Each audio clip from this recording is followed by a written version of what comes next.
వి gold trusted gold buyers. మీరు తాకట్టు పెట్టిన బంగారాన్ని విడిపించి ఈ రోజు ఉన్న మార్కెట్ ధరకు కొనబడును. నమస్కారం, వెల్కమ్ టు ఐ డ్రీమ్. ధర్మ మార్గం విత్ విజిత కార్యక్రమానికి స్వాగతం.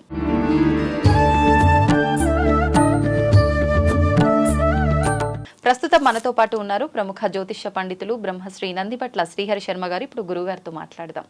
నమస్కారం గురువుగారు. వాగర్థావివ సంపృక్తౌ వాగర్థ ప్రతిపత్తయే జగతః పితరౌ వందే పార్వతీ పరమేశ్వరౌ.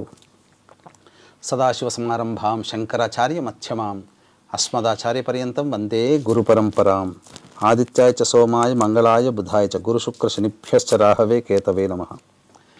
శృంగేరి జగద్గురు పీఠాధిపతులకి కంచిపీఠాధిపతులకి నమస్కారములు తెలియజేసుకుంటూ కార్యక్రమాన్ని ప్రారంభిద్దాం. గురుగారు, మనం ఇంతకుముందు భీష్మ ఏకాదశి వీడియో చేసినప్పుడు మీరు ఆయన గురించి చెప్పిన విధానంలో నాకు ఒక చిన్న సందేహం కలిగింది. ఏంటి అంటే, యుద్ధం జరిగిన తర్వాత ఆయన సుమారుగా 71-72 రోజులు తర్వాత చనిపోయారు అని చెప్పి మీరు చెప్పడం జరిగింది. అయితే ఆయన చనిపోయిన విధానం కూడా బాణాల పైన ఉండి ఒక నిర్మానుషమైన ప్రదేశంలో ఉండి అక్కడే మరణించారు అని చెప్పి అనుకుంటూ ఉంటాం. కానీ ఆయనకున్న ఆ స్థితికి మామూలుగా ఆయన ఎంతో రాజవైభోగాలు అనుభవిస్తూ అలాంటి వసతులతో ఉండొచ్చు.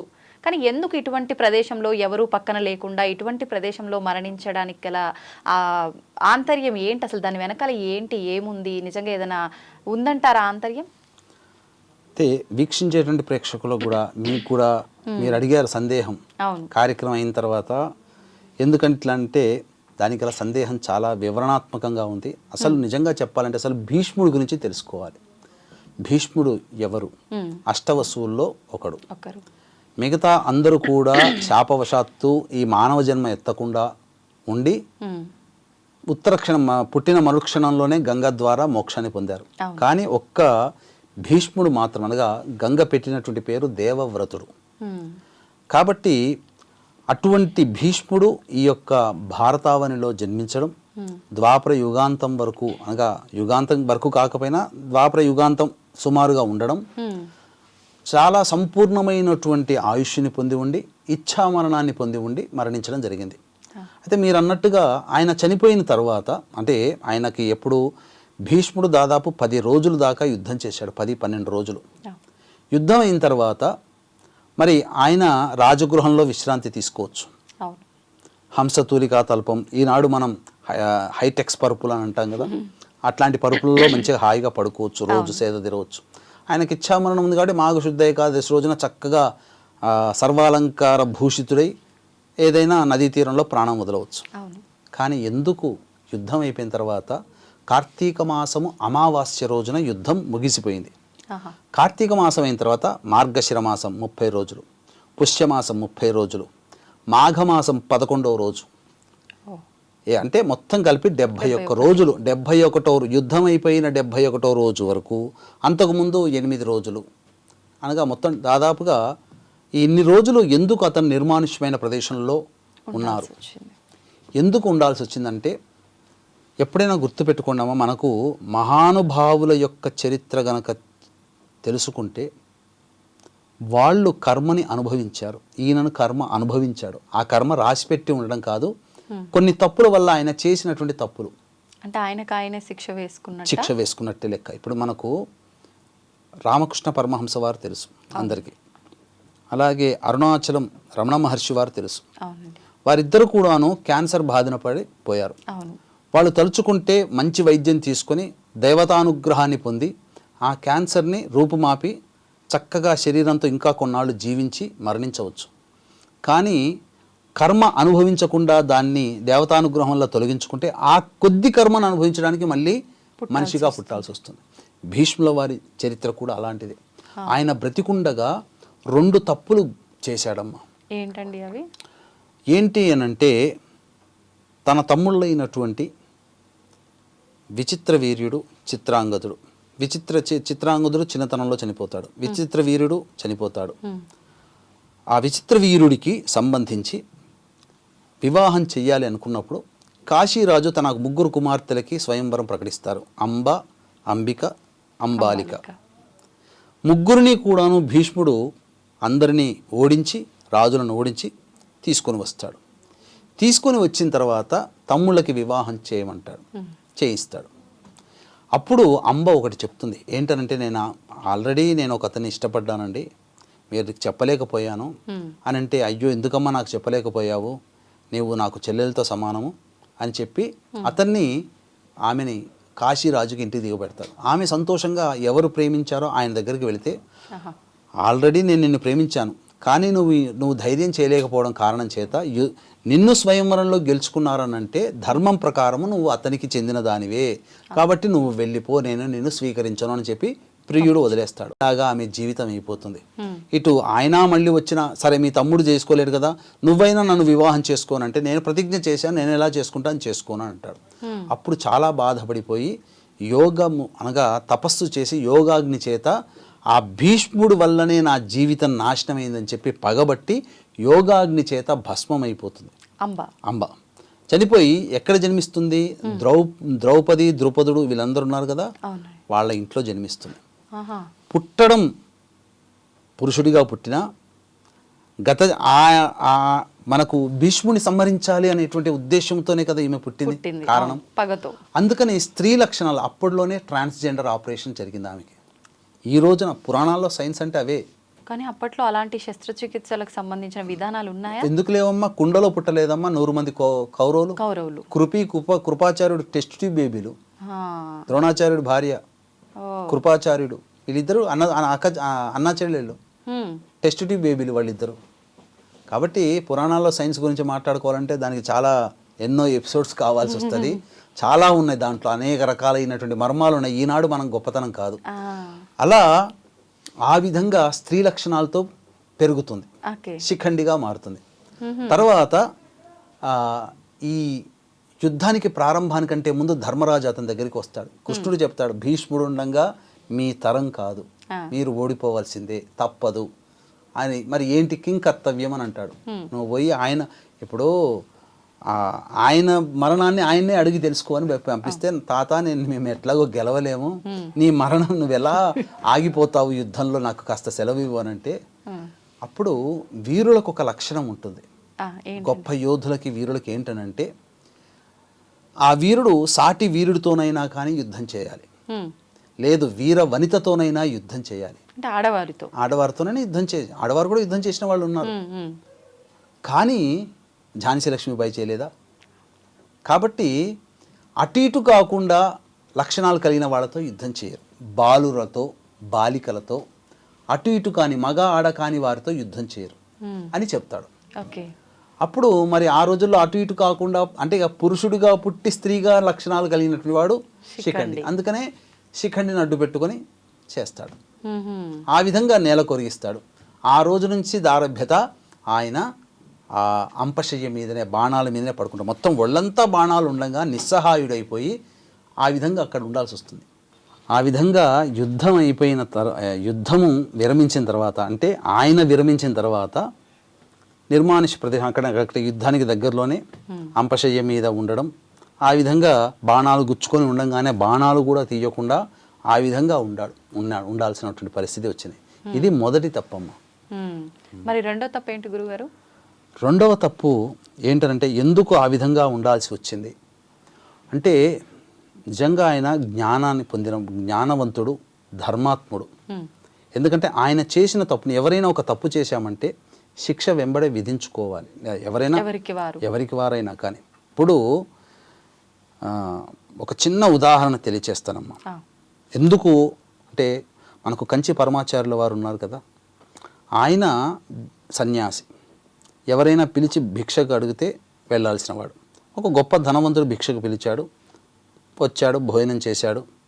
వస్తూ ఆయన కోసం పెట్టిన వెండి చెంబుని తీసుకుంటూ వెళ్ళి ఆ ఇంటి సందు మూల దాకా వెళ్ళి తిరిగి చూస్తే, అయ్యో ఏంటిది, నా చేతికి ఎందుకు వచ్చింది, నేను సన్యాసిని కదా, నాకెందుకు ఈ వెండి చెంబు అని చెప్పి వెళ్ళి ఆ ఇంట్లో ఇచ్చేసి వచ్చిన తర్వాత చాలా బాధపడ్డాడు.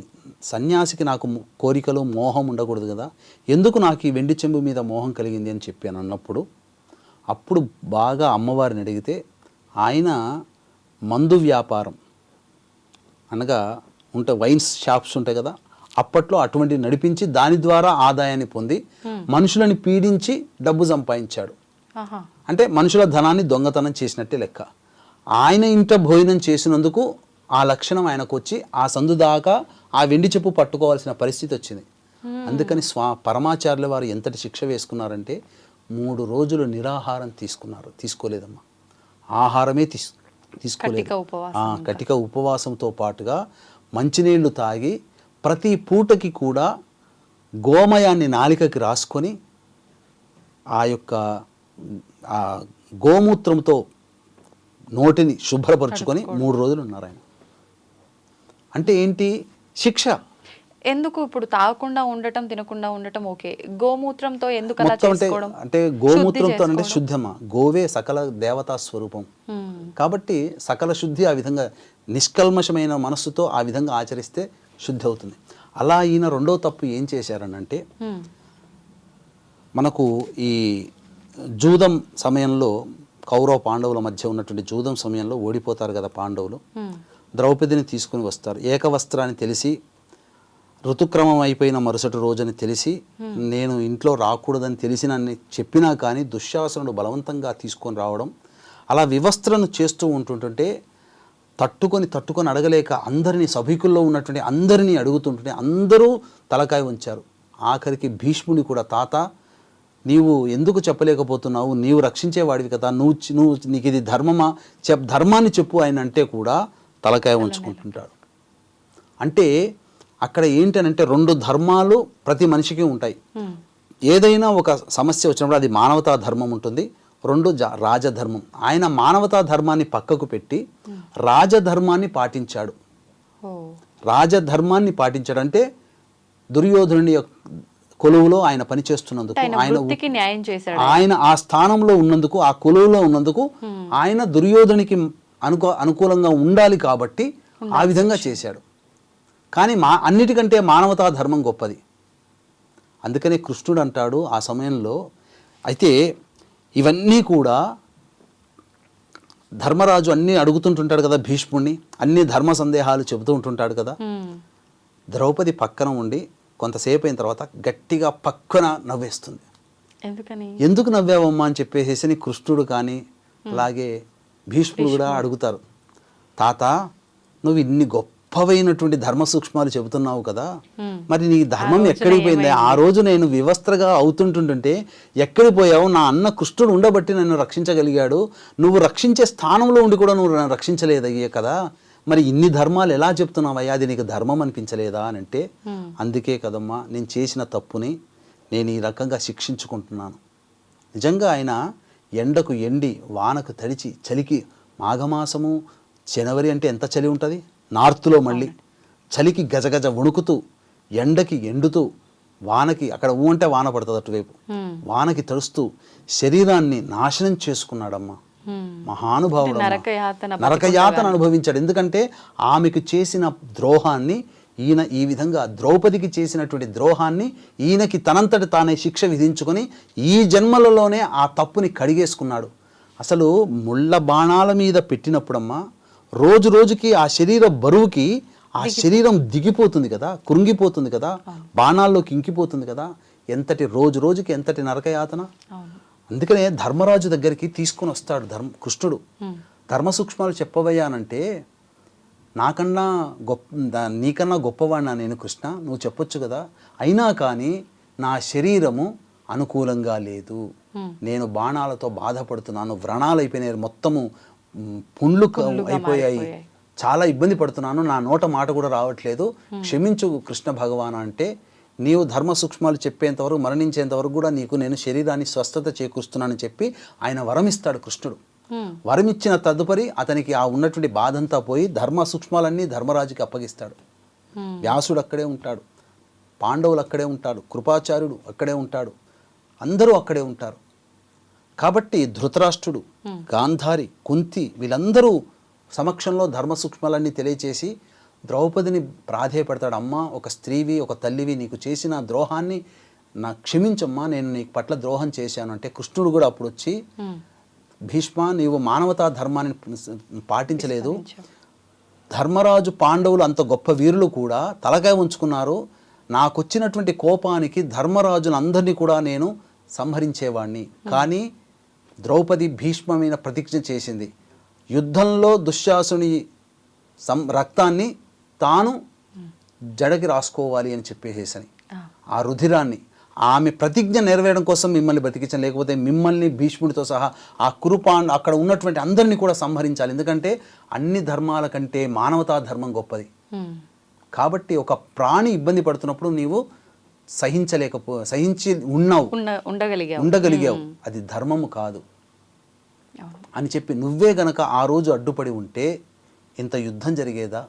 అప్పుడు ద్రౌపది ఇదే అడుగుతుంది, నా బావలు వీళ్ళందరూ ఎవరో కాదు కదా, నా వాళ్లే కదా, నా భర్తల యొక్క అన్నదమ్ములు వీళ్ళందరినీ కోల్పోయే వాళ్ళము కాదు కదా భీష్మ, నువ్వు ఒక్క మాట చెప్పి ఉంటే దుర్యోధను వినకపోవునా, ధృతరాష్ట్రుడికి గాంధారికి పుత్రశోకం కలగకపోవునా, అందరూ ఇలా నష్టపోయి మేం మాత్రం సాధించేది ఏముంది అని చెప్పి ద్రౌపది కూడా అడుగుతుంది. కానీ ఆ భీష్ముడు ఆ విధంగా ద్రౌపదికి చేసినటువంటి ఆ ద్రోహానికి, అంటే ద్రోహము కూడా కాదది, ధర్మాన్ని పాటించినందుకు, ఆమెను రక్షించినందుకు గాను తనకి తాను శిక్ష విధించుకుంటాడు. అంపశయ్య మీదనే ఉంటాడు, శరీరాన్ని శుష్కించుకుంటాడు. అది ధర్మజ్ఞులే కనుక కర్మదోషము ఉంటే ఎలా జీవించాలో తెలియజేసినటువంటి మహానుభావుడు భీష్ముడు. అందుకే ఆయనకి మనమందరం రుణపడి ఉన్నాం. ఆయనకి ఆ రోజున తర్పణాది కార్యక్రమాలు, భీష్ముడి యొక్క సంబంధించినటువంటి తర్పణాది కార్యక్రమాలు చేయాలి. అంటే ఎలా అంటే మనం ఒక నది దగ్గరికి వెళ్ళి పురోహితుల సమక్షంలో చేయాల్సి ఉంటుందా? మామూలుగా సూర్యునికి అర్ఘ్యం వదిలినట్టు అలా వదిలితే సరిపోతుందా? ఎలా చేయాలి గురువు గారు? మానవులుగా పుట్టినటువంటి ప్రతి వ్యక్తి కూడాను భీష్మ ఏకాదశి రోజున భీష్ముడి కోసం తర్పణాలు చేయాలమ్మా. ఎందుకనంటే మనము ఈ రోజున సహస్రనామ పారాయణం చేస్తున్నాం, విష్ణు సహస్రనామం ఆయన వల్లే వచ్చింది. సకలమైనటువంటి ధర్మాలని ఆయన బోధించాడు. అలా అంతేకాకుండా ఎన్నో సూక్ష్మాలని కూడా విశదీకరించి మనకు అందించాడు. అంతకు మించి ఒక గొప్పగా చెప్పాలి అనంటే ఈ సంబంధించినటువంటి సమస్తమైనటువంటి జ్ఞానాన్ని కూడా మనకు అందించిపోయాడు ఆయన బ్రతికుండగా ఎన్నో. అసలు చెప్పాలి అనంటే ఆ ఏకాదశి రోజున మనం ఎలాగో ఇంతకుముందు ఏకాదశి వ్రత విధానం ఎలాగో మనం మొదట్లో చెప్పుకున్నాంగా, ఆ విధంగా చేసి ఉదయాన్నే కాలకృత్యాదులన్నీ తీర్చుకొని తులసి చెట్టు దగ్గర ఆవు నేతితో దీపారాధన చేసి విష్ణు సహస్రనామ పారాయణం చేసి దానిమ్మ పండు, ఆవు పాలు, 2 అరటి పండ్లు నైవేద్యంగా పెట్టాలి. తదనంతరం ఆ రోజంతా కూడాను ఎటువంటి ఉడికించినటువంటి ఆహార పదార్థాలు భుజించకూడదు. పాలు పండ్లు తీసుకోవచ్చమ్మా. అయితే ప్రధానంగా మధ్యాహ్నం పూట 11 తర్వాత నుంచి 11 నుంచి 12:30 మధ్య కాలంలో భీష్ముడి కోసం తర్పణాది కార్యక్రమాలు చేయాలి. అప్పుడు ముందరుగా తూర్పు వైపున గణపతికి నమస్కారం చేసుకొని గణపతి యొక్క అనుజ్ఞ తీసుకొని తదనంతరం దక్షిణ దిక్కు వైపున తర్పణాలు వదలాలి. అంటే ఒక గ్లాసులో ఒక 20 గ్రాముల నల్ల నువ్వులు, అందులో గ్లాసులో నీళ్లు, అదే నల్ల నువ్వులు మునిగిపోయేంత వరకు నీళ్లు, ఆ తదనంతరం ఒక బౌల్ కటారి గిన్నె తీసుకొని దక్షిణం వైపు ఫేస్ పెట్టి అప్పుడు మనస్సులో ఈ భావన చేసుకోవాలి. వైయాఘ్రపద గోత్రజుడైనటువంటి భీష్ముడికి జ్ఞాని, ధర్మ సూక్ష్మాలు తెలిసినటువంటి వాడు, అవివాహితుడు, సంతానము లేనివాడు, గాంగేయుడు, గంగాపుత్రుడు, వీరుడు, శూరుడు, అలాగే సకల శాస్త్ర కోవిదుడు అయినటువంటి భీష్ముడికి నా వంతు కర్తవ్యముగా నేను తర్పణాలు వదులుతున్నానని చెప్పి మనసులో భావన చేసుకుని ఆ స్పూన్లో నల్ల నువ్వులతో ఉన్నటువంటి నీటిని అరచేతిలో వేసుకొని ఈ విధంగా భీష్మ పితామహం తర్పయామి అనుకుంటూ ఈ బొటన వేలు గుండుగా ఆ బోల్లో వేయాలి. ఈ విధంగా 11 సార్లు కానీ 16 సార్లు కానీ తర్పణాలు చేయాలమ్మా. ఈ విధంగా చేస్తే ఆయన రుణం ఆ రోజున తీర్చుకున్న వాళ్ళమవుతాం. ఇంటిలో ఎవరో ఒకరు చేస్తే ఎవరైనా అందరూ చేయొచ్చు, పురుషులు స్త్రీలు ఎవరైనా చేయొచ్చు, అందరము ఆయన సంతానం లాగా. తర్పణాలు ఆడవాళ్ళు చేయకూడదు అంటారు కదా, కానీ దీనికి తప్పు లేదమ్మా, దీనికి తప్పు లేదు. ఇది అందరూ కూడా చేయాల్సినటువంటి విధి విధానం. ఓకే, అంటే దీన్ని బట్టి అనిపిస్తోంది ఏదైనా సరే మనం మన నిత్య జీవితంలో కూడా ఎవరి దగ్గరైనా మనం అది మాట విషయంలో కానీ చేతల విషయంలో కానీ ఏది కూడా రుణం ఉండకూడదమ్మా. అది కర్మ రూపంలో మళ్ళీ కర్మ రూపంలో మనం ఖచ్చితంగా అనుభవించి తీరాల్సిందే. ఈ రోజున గుర్తుపెట్టుకోండమ్మా, బ్రాహ్మణులని అవహేళన చేస్తూ సినిమాలు చేసినటువంటి మహానుభావుల ప్రస్తుత పరిస్థితి, జీవితాలు ఎట్లున్నాయి? బ్రాహ్మణుల కుటుంబంలో ఇట్లా ఉంటారా అని అవహేళన ఇట్లా ఉంటారేమో అని చెప్పి శశాస్త్రీయమైనటువంటి విధానంలో బ్రతుకుతున్న వాళ్ళని కూడా బజారు కీడ్చినటువంటి కుటుంబం ఈ రోజున కలహాలతో సతమతమైపోతే కంటి నిండా నిద్ర లేకుండా పోతున్నారు. బ్రాహ్మణుణ్ణి అవహేళన చేసి సినిమాల్లో చూపించినటువంటి ఈ జగత్తుకంతకి కూడా బ్రాహ్మణుడు అంటే చులకన అవ్వడానికి గల కారణమైనటువంటి డైరెక్టర్లు కానీ నటులు కానీ ఈ రోజున సరైనటువంటి స్థానంలో లేదు. అంత్యంలో ఇంకా అనుభవించాల్సినటువంటి పరిస్థితి వాళ్ళకి దాపురిస్తుంది. ఆ విధంగా ఒక్కొక్క సినిమాల్లో పాపం ఐరన్ లెగ్ శాస్త్రి అనేటువంటి ఆయన కనబడితే తనడం అనేటువంటిది అలవాటు చేసుకుని చూపించాడు ఒక దర్శకుడు. చాలా రహస్యంగా మరణించాడు. అటువంటి మరణం ఎవరికి రాకూడదు. కాబట్టి కర్మ విల్ రిటర్న్స్ అంతే. ఏ కన్ను చూడదనా అనేటువంటిది ఉంది కదా, వాస్తవం అది. మనం చూసినా చూడకపోయినా కర్మని అసలు మనం చేసేటువంటి పనులని ఎవరెవరు చూస్తారనేది మనం ఒక మంచి వీడియోలో మనం తెలియజేసుకుంటాం. తప్పకుండా గురువుగారు, నిజంగా ఆ వీడియో కోసం నేను కూడా వెయిట్ చేస్తున్నా. ధన్యవాదాలు గురువుగారు. సర్వం శ్రీ ఉమామహేశ్వర పరబ్రహ్మార్పణమస్తు.